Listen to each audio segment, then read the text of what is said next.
This is the Rubble Rescue Wheels Bulldozer.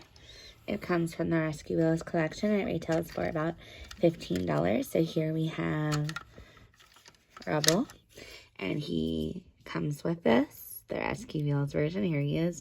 Again, like his legs and arms do not move, but his head moves a little bit. You can strap him right here into the seat. So now with that, they kind of stay and not go. It looks just like Rescue Wheels. We have the back. We have the big wheels. We know it's a monster truck. And then what it does, if you press the button here, this part of his bulldozer comes out and it spins, and then you can click it back, have him go and go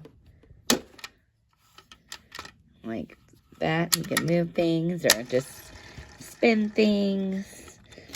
So that's kind of cool.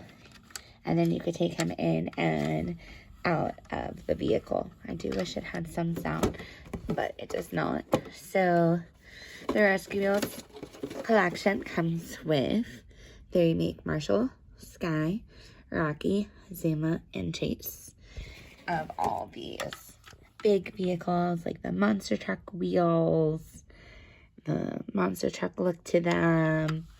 All of them have it where it comes with the figure, and the figure can snap in. I just wish his arms and legs did move. But I do like the snap-in feature of these new vehicles, because then, even upside down, he's strapped into his vehicle. So, pretty cool. Definitely recommend if you have PAW Patrol lovers, you need new PAW Patrol toys. You can collect the Rescue Wheels, or the Aqua Pups, or the Jungle Pups, or all the newer kind of vehicles. So here he is, Rubble, Rescue Wheels Bulldozer.